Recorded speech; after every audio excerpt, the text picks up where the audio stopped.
Salut à toi, c'est Rémi, bienvenue dans cette nouvelle vidéo et aujourd'hui on va voir comment sectoriser son argent, comment sectoriser son épargne. Donc dans cette vidéo je vais t'expliquer comment je fais personnellement pour retirer de l'argent de mon compte en banque tous les mois, le mettre en épargne et cette épargne je ne la mets pas juste sur un seul compte, je la dispatche selon différentes épargnes et que je vais t'énoncer dans cette vidéo. Comme je te l'ai déjà dit bon nombre de fois sur cette chaîne, le fait de se payer en premier et de mettre en place une épargne forcée tous les mois, c'est quelque chose de très important pour ta santé financière pour ensuite aller vers l'investissement.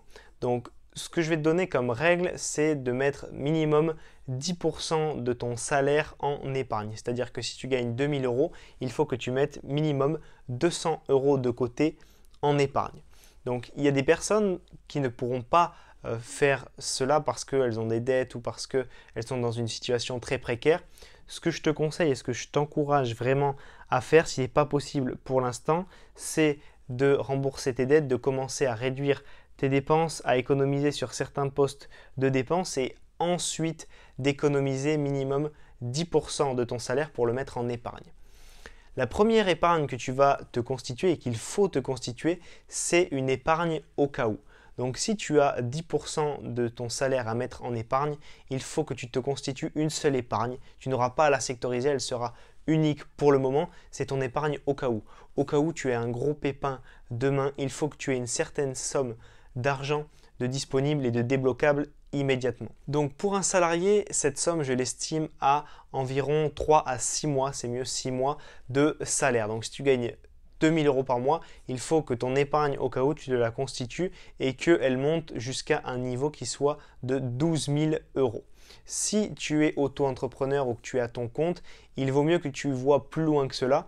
Il vaut mieux que tu aies environ un an de salaire. Donc si on reste sur le 2000 euros de salaire, il faut que tu aies 24 000 euros, que tu te constitues 24 000 euros de trésorerie, d'épargne au cas où il t'arrive quelque chose parce que forcément quand tu es salarié, tu as un petit peu plus de confort, un petit peu plus de sécurité, donc il te faut moins d'argent, moins d'épargne et quand tu es à ton compte, que tu as ton entreprise, forcément tu peux gagner un petit peu plus mais du coup quand il y a un problème, il faut que tu aies plus d'argent de côté pour te prémunir et pour y remédier.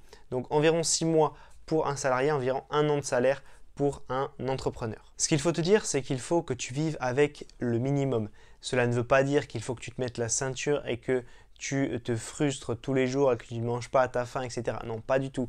C'est juste que tu vis, on va dire, normalement et tout le surplus, tu l'enlèves directement de ton compte en banque le premier du mois ou le jour où tu as ta paye pour le mettre en épargne.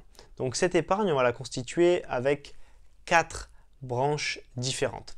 Donc lorsque ton salaire va arriver sur ton compte, tu vas ponctionner une certaine somme d'argent que tu vas mettre sur un premier compte épargne. Ce premier compte épargne, c'est la base de tout, c'est ton épargne au cas où.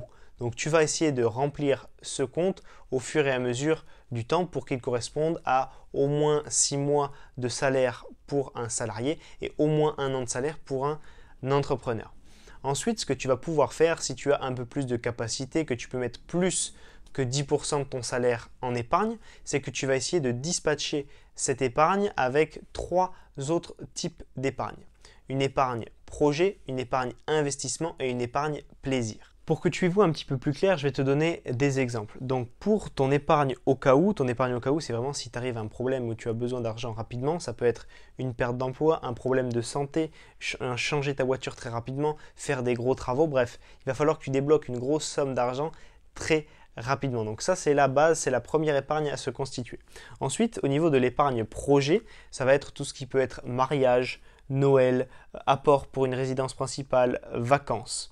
Ensuite, ce qui va être épargne investissement, ça va être investir dans l'immobilier, investir en bourse, créer ta propre entreprise, il va falloir des fonds pour faire tout ça. Et enfin, les dépenses occasionnelles, les dépenses plaisir, ça va être tout ce qui est habits, high-tech ou loisirs. Si je te prends l'exemple d'une personne qui gagne 1600 euros par mois, ce que tu vas pouvoir faire, c'est d'épargner 400 euros par mois. Ce qu'elle va faire, cette personne, elle va épargner 400 euros et elle va mettre 100 euros par type d'épargne. 100 euros pour l'épargne au cas où, 100 euros pour l'épargne projet, 100 euros pour l'épargne investissement et 100 euros pour l'épargne plaisir, dépenses occasionnelles. Donc comme ça, elle va répartir à 25% chacune et chaque épargne va grimper tranquillement.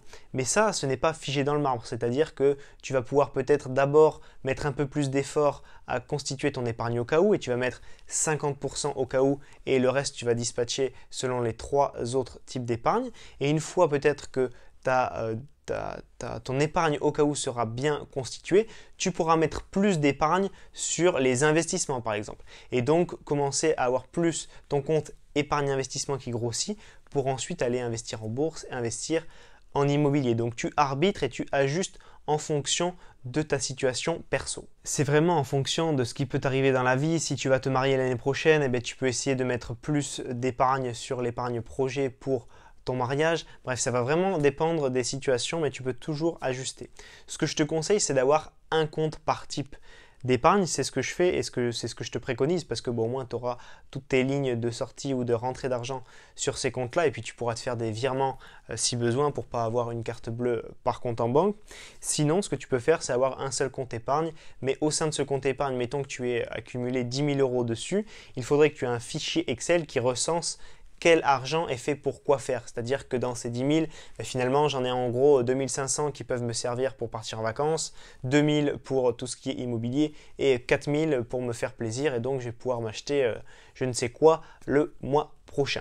Donc ça, c'est vraiment mon avis. Je préfère avoir plusieurs comptes qu'un compte avec un fichier Excel, mais à toi de voir. Pour te donner un petit indicateur à suivre, ça va être le pourcentage d'argent que tu as épargné par rapport à ton salaire. Donc si tu es à 25% d'argent épargné, c'est déjà pas mal. Ce qu'il va falloir, c'est que tu continues à aller plus haut.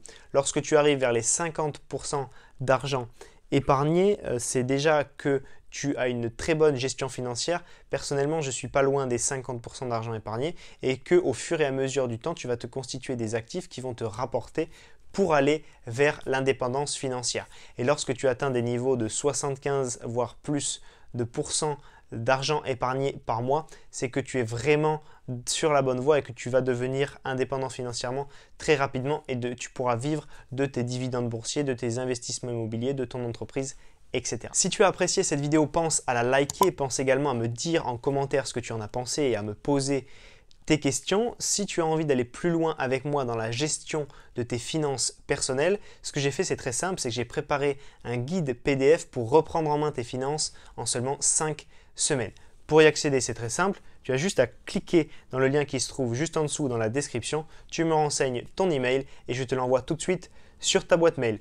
Pense à t'abonner à ma chaîne YouTube pour rejoindre une communauté grandissante de plusieurs milliers d'investisseurs. On se voit dans une prochaine vidéo, c'était Rémi. Ciao, ciao!